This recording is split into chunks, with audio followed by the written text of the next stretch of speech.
Olá! Hoje é quarta-feira, dia 9 de julho de 2025. Estamos aqui para a aula de número 128 do nosso livro Reforma Íntima Sem Martírio. Vamos entrar hoje em um novo capítulo e um capítulo que vai mexer muito com a gente, porque vai falar dos nossos desejos, da nossa capacidade de desejar e do quanto que a nossa capacidade de desejar ela interfere na nossa vida.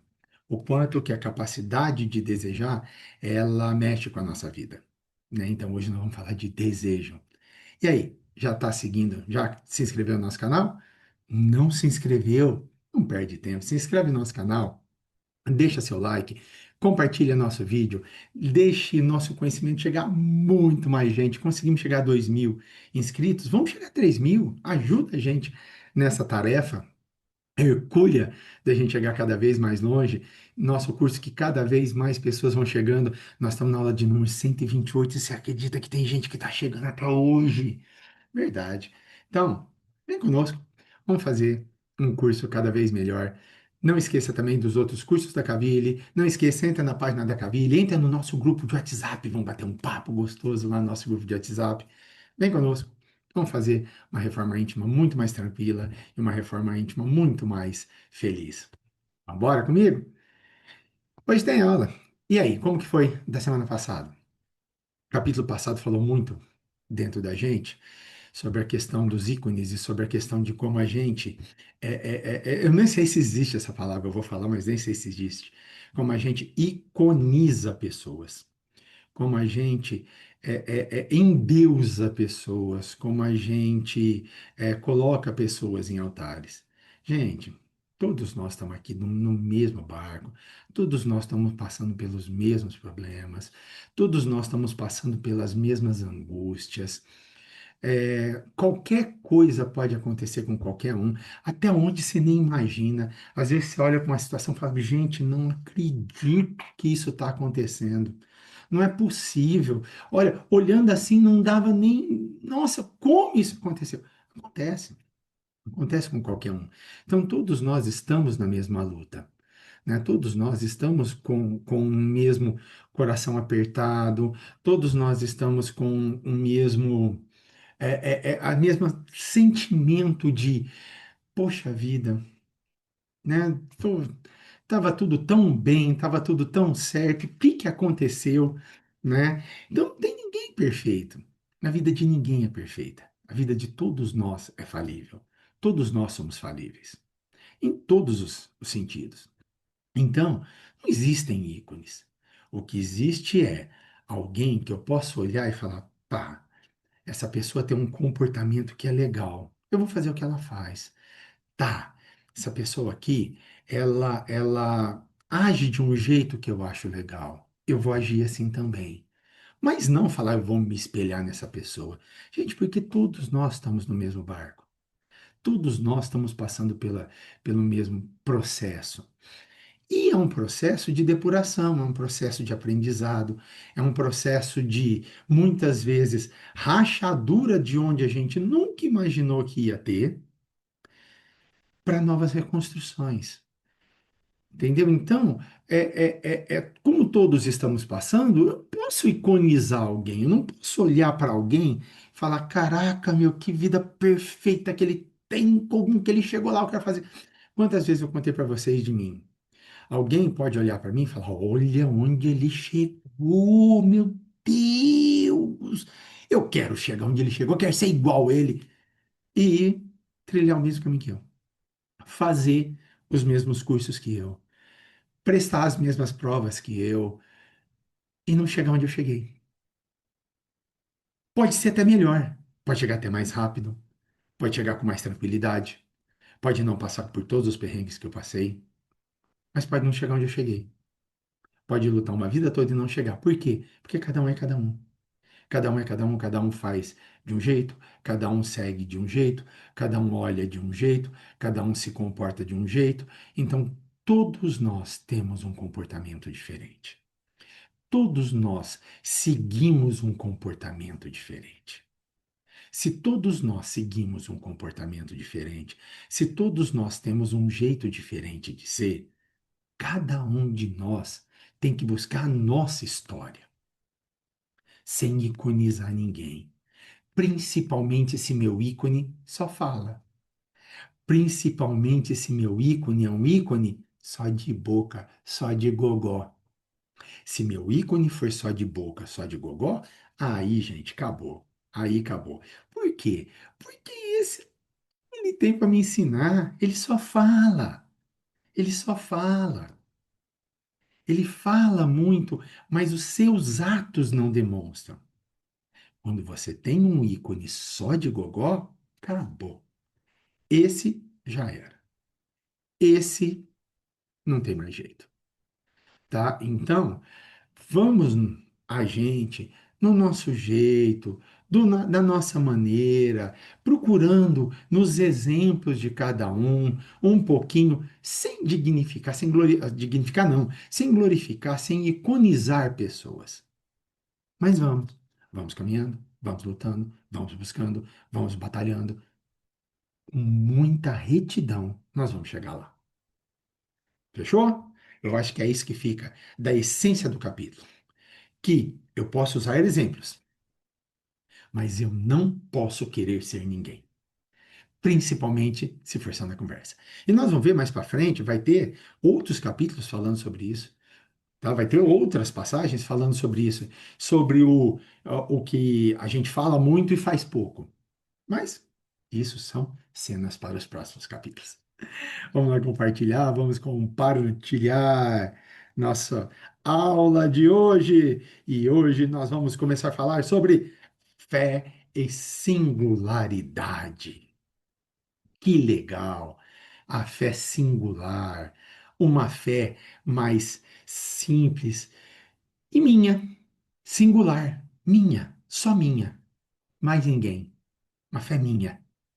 Fé e singularidade é fé, mas eu, meu. Vamos lá para a nossa frase motivacional? A fé necessita de uma base. A fé, o que eu acredito, o que eu levo, o que eu sinto, o que eu penso, precisa de uma base. Base que é a inteligência perfeita daquilo em que se deve crer. Eita, Lelê! A fé necessita de uma base, ok. Base que é a inteligência perfeita daquilo em que se deve crer. Então, para eu crer em alguma coisa, eu devo pensar muito nisso, eu devo saber, eu devo conhecer muito isso. Inteligência perfeita, é longe, hein? Mas vamos continuar, vamos lá. E para crer, não basta ver. É preciso, sobretudo, compreender. Ah, matou. Entendi o que é essa inteligência perfeita. Olha só, qual que é a base de uma fé? A compreensão do que eu faço. Se eu tenho fé em Deus, se eu acho que Deus existe, acredito que Deus existe, que Deus é uma força superior, acredito que ela existe, que ela rege o mundo, que o mundo tem regras que são divinas, que o universo possui regras que são divinas, eu não creio do nada. Eu compreendo isso. E como eu compreendo isso? Tá, por que que chove quando chove? Por que que não chove quando não chove? Por que que o sol é assim? Quem criou tudo isso?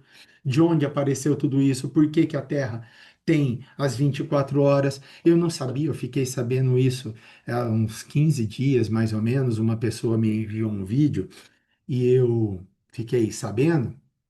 É, são 122 fatores que fazem a Terra ser o ambiente para nós vivermos. Dá para a gente imaginar o que são 122 coisas que acontecem na Terra para ela ser o que ela precisa ser para a gente estar aqui onde a gente está. Dá para a gente pensar nisso? Olha só, 122 coisas. A gente não imagina, mas tem.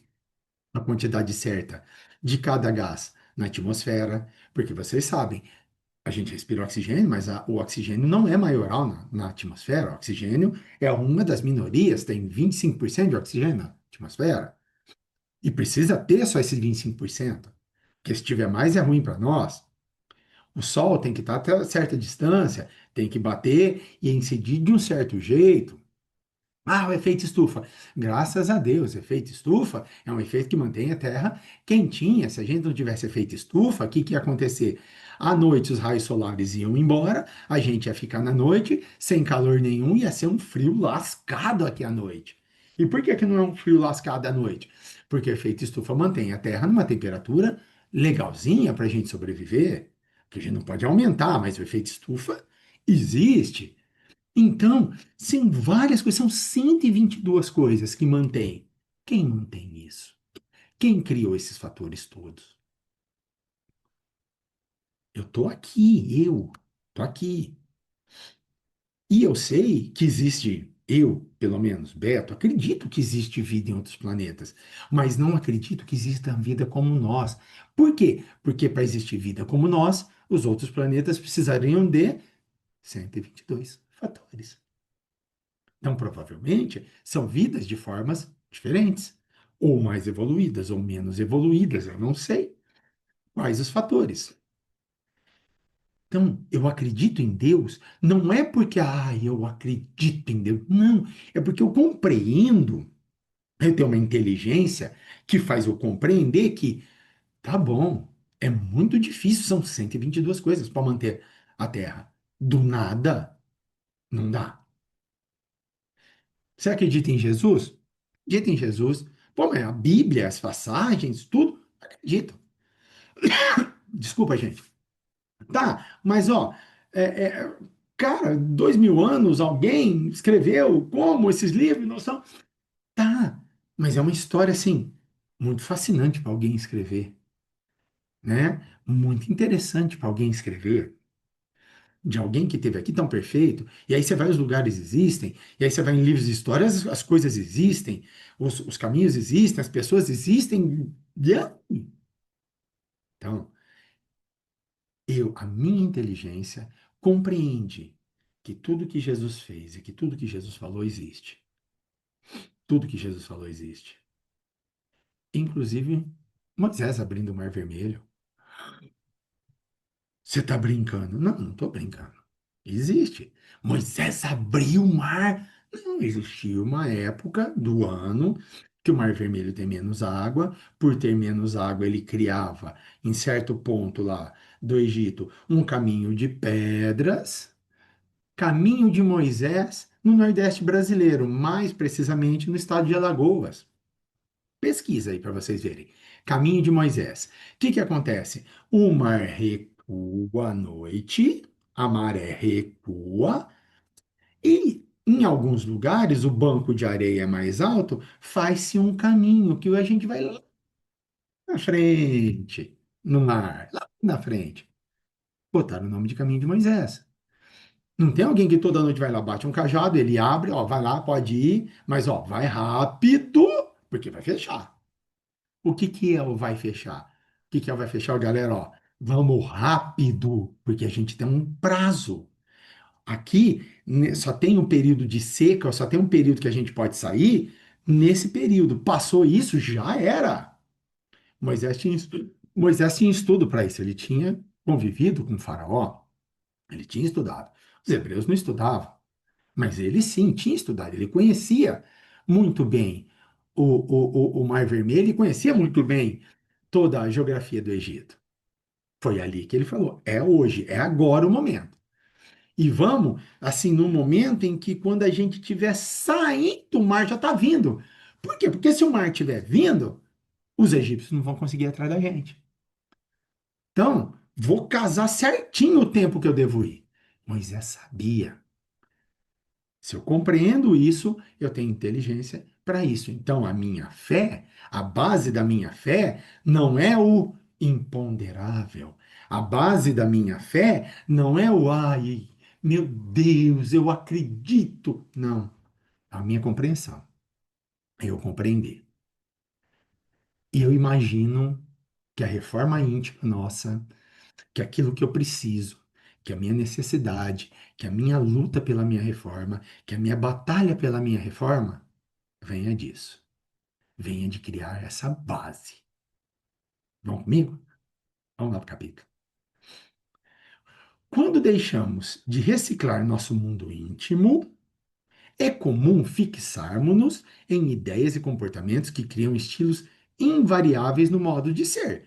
Então, eu vou dar essas tossidas, você sabe, minha garganta ainda não tá boa, mas eu já tô melhorzinho. Quando a gente deixa de reciclar nosso mundo íntimo, o que que a gente faz? A gente nos fixa a ideia de que a gente é. Vamos imaginar que hoje eu não estivesse passando por nada, nada, nada. Talvez eu não estaria mudando o mundo, meu mundo como eu estou. Talvez eu não estaria modificando o meu mundo como eu estou precisando modificar. Talvez eu não estaria repensando muitas coisas que eu pensei lá atrás. Por quê? Porque quando a gente está caminhando, está indo, está tudo fluindo, está tudo indo, a gente esquece que a gente precisa, em algumas coisas, corrigir rotas. Às vezes a correção vem bruscamente, às vezes ela vem imperceptivelmente e a gente não percebe.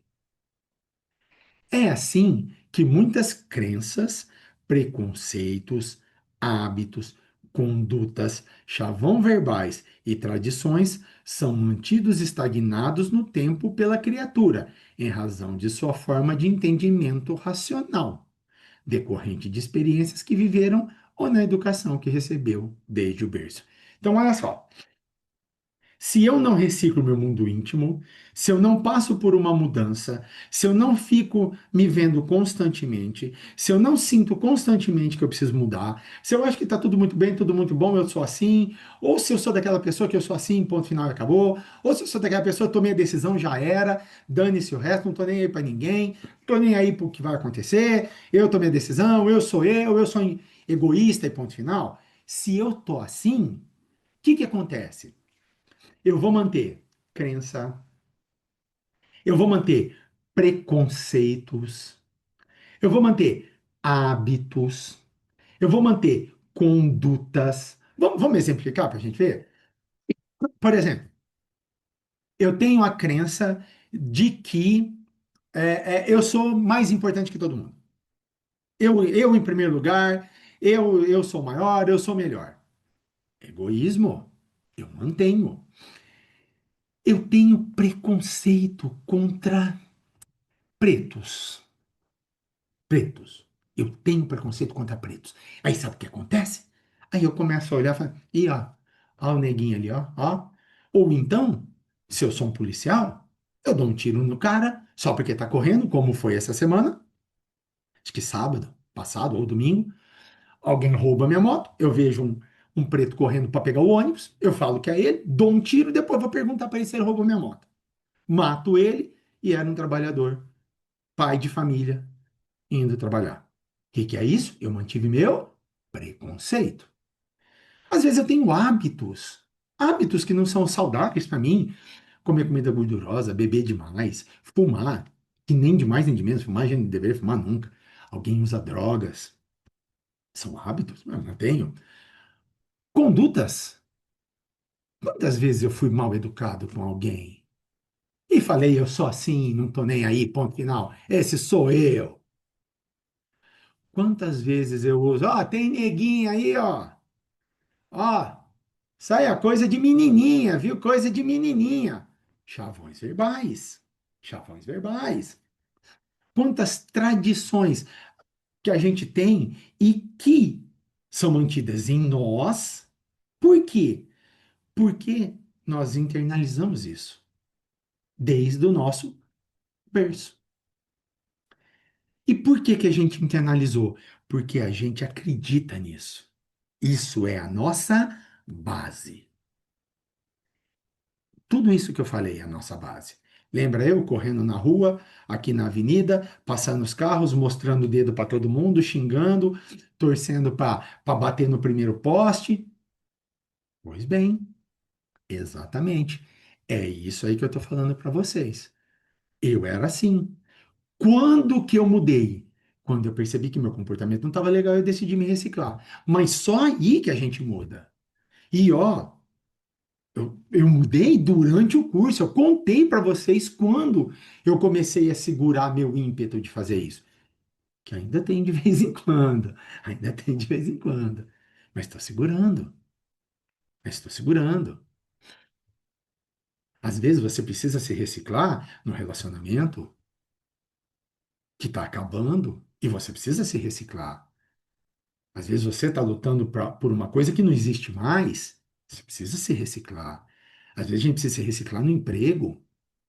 A pessoa que trabalha junto comigo não serve para trabalhar comigo, mas ela trabalha comigo, então eu preciso me reciclar, preciso ressignificar isso aí. Eu não preciso ter proximidade com ela. Eu posso simplesmente ser minha colega de trabalho ali. Pô, mas me prejudica. Problema dela. O outro é o outro, não sou eu. Entendeu? Aí é ela quem tem que ressignificar, não eu. O que que eu vou me ressignificar? Fazer minha parte.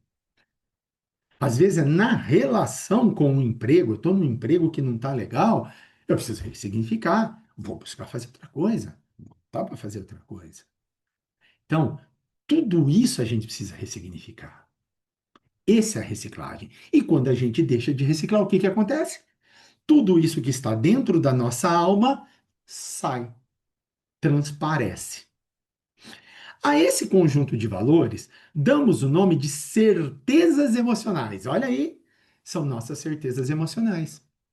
Isso que nos prende a esses valores ruins, isso que nos prende a essas coisas ruins, são nossas certezas emocionais. Ou seja, referências de vida da alma no campo de sua movimentação. Então, são nossas referências, são nossa base. Se minha base é racista, eu vou ser racista. Se minha base é gato é um bicho do mal, porque gato come passarinho, gato preto traz azar, gato é ruim, gato não tem sentimento, eu não vou ter gato em casa, muito menos gostar de gato. Até eu mudar e arrumar um gato. Mas qual que é a minha base? Gato não serve. Muita gente pensa assim. Muita gente, sabe o tirei o pau no gato? Pois é, o tirei o pau no gato vem dessa crença, entendeu? Atirei o pau no gato vem da crença de que gato é mau. É verdade. Então, isso tudo é nossa base. Isso tudo é nossa crença. E quantas vezes a gente tem essa crença? Por quantas vezes a gente manteve essa base, essa crença? Por quê? Porque virou certeza emocional. Quando eu faço isso, eu me sinto bem. Quando eu mostro o dedo, e eu levantei aqui para você ver, né? Quando eu mostro o dedo na, na rua, desculpa, gente. Quando eu mostro o dedo na rua, o que eu estou fazendo? Eu estou, ao mesmo tempo, assim, vou falar, eu estou me limpando. É como se eu falasse assim, ah, me limpei, fiz o que eu precisava. Certeza emocional. Está dentro de mim. Está aqui, ó, no coração. Eu estou certo de que esse é o comportamento que eu tenho que ter. Eu estou certo de que isso é o que eu tenho que fazer. Entenderam? Por isso que está na nossa base. Isso vira nossa base. Isso, para nós, cria uma base tão firme, tão fixa, tão colada, que a gente não dissocia de nós. Eu não consigo dissociar do meu comportamento. Eu não consigo dissociar de quem eu sou. Eu não consigo. Por mais que eu tente, por mais que eu lute, eu não consigo. E aí ela continua. Através, vou voltar até lá. Esse conjunto de valores, damos o nome de certezas emocionais, ou seja, referências de vida da alma no campo da movimentação. Isso é da vida da nossa alma na nossa movimentação, no nosso dia a dia, no nosso jeito, através das quais se cria, trabalha e respira, absorvendo e expressando sua personalidade, através das quais se cria eu, trabalha todo dia e respira, vive, absorvendo e expressando sua personalidade. É isso aí que faz eu expressar, é isso aí que faz eu absorver minha personalidade. E isso, gente, é em todos os campos. Quando a gente fala que a gente só se aproxima dos iguais, quando a gente fala que a gente procura muitos iguais, sabe por quê? É para que a nossa certeza emocional seja confirmada. Eu preciso do viés de confirmação da minha certeza emocional. Eu preciso de que minha certeza emocional seja exatamente confirmada. Eu preciso que minha certeza emocional seja, como que eu vou falar? Seja validada. A palavra certa é essa, seja validada por um grupo. Então, o que que acontece? Eu busco o grupo dos iguais. Eu busco gente que pensa igual a mim. Eu busco gente que se comporta igual a mim. Eu busco gente que faz igual a mim. Eu busco gente que olhe para mim e me veja como um irmão, como um idêntico.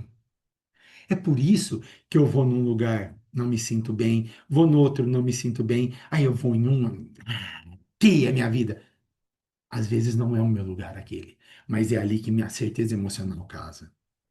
Sabe quando você está numa. Vamos dizer assim, você frequenta qualquer templo, católico, evangélico, espírita, casa espírita, que aquela casa assim não te traz bondade, não te traz nada.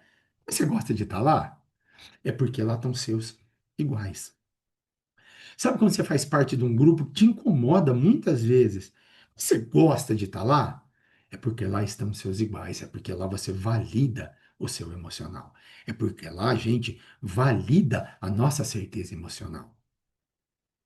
E se eu não reciclar meu jeito de ser, eu sempre vou buscar lugar que valide minha certeza emocional. Só que aí nós temos um problema, aí nós temos um grande problema que a gente precisa conversar mais perto. Por isso que eu estou aqui com você, a gente precisa conversar mais perto. Se eu procuro lugares que validem a minha certeza emocional, é porque ela já está enraigada. Se ela está enraigada, eu não vou querer mudar. Mas eu estou sofrendo. Para eu entender o que eu estou sofrendo, eu preciso me olhar internamente, olhar para si, coisa que a gente vem falando há 24 capítulos.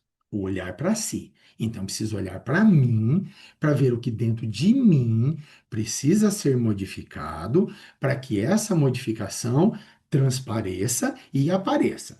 Se eu tenho uma base, essa base está errada, então preciso mudar alguma coisa nessa base.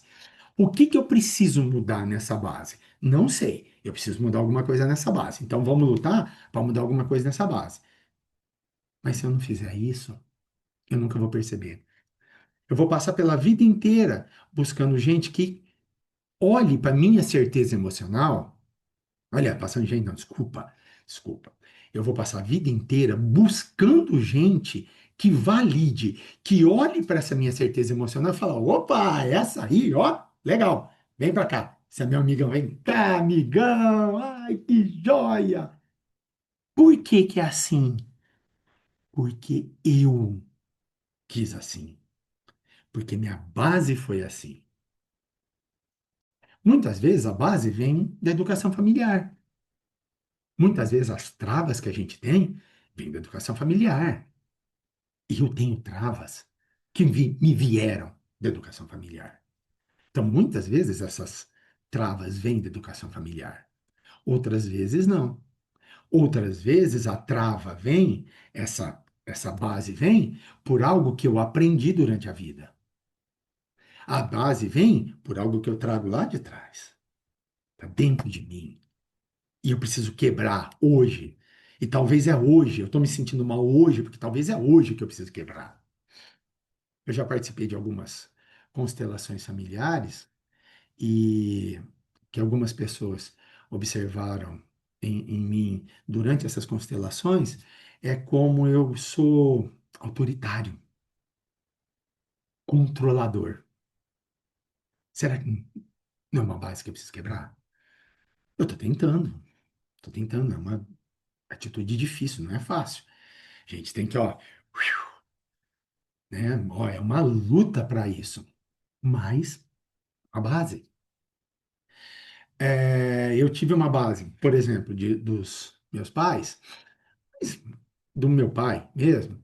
né? E é perceptível, é da educação dele, ele também deve ter sido assim, né? De que eles estavam sempre certos. O pai está sempre certo. Eu sempre estava errado.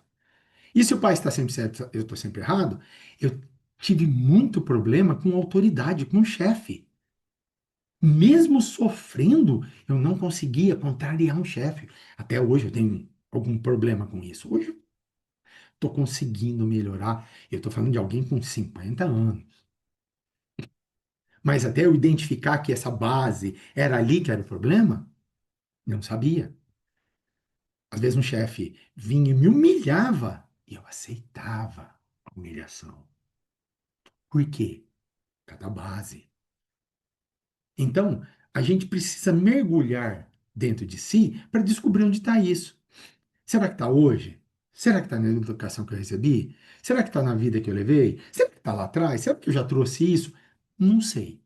Eu sei que eu preciso mergulhar e descobrir qual é essa base. Por quê? Porque eu estou cercado dessas crenças emocionais e eu constantemente, diariamente, dioturnamente, todo dia, toda hora, todo momento busco o quê? Validar essa base. Isso me traz tristeza, isso me traz desalegria, isso me traz desarmonia, isso faz com que eu fique cada vez pior, cada vez mais desanimado. Fechou? É difícil, né? É assim, é complicado. Por quê? Porque a gente está mexendo com algo que talvez venha do berço. Por isso que eu tentei explorar bem hoje, na aula de hoje, questões de berço, né? Porque muitas vezes vem de lá o nosso comportamento. E aí a gente vai ter que se rever, se olhar. E se você gostou da aula de hoje, muito obrigado, obrigado mesmo, né? Desculpa por talvez eu não estar com tanta energia, né? Mas em breve, talvez eu tenha novidades para vocês, mas está tudo bem. Importante a gente estar aqui junto toda quarta-feira. Forte abraço a todos. Não se esqueça, deixa o like, comente, compartilhe, compartilhe muito esse vídeo. Você é muito especial para nós. Eu agradeço demais cada um de vocês que está aqui. Vocês não sabem o abraço que vocês estão me dando. Talvez quando eu traga, né, as novidades, vocês vão saber o abraço que vocês estão me dando e o quanto foi bom eu estar aqui. Quanto foi bom para mim eu estar aqui. Ok? Forte abraço, beijo no coração, fiquem com Deus. Até quarta-feira que vem.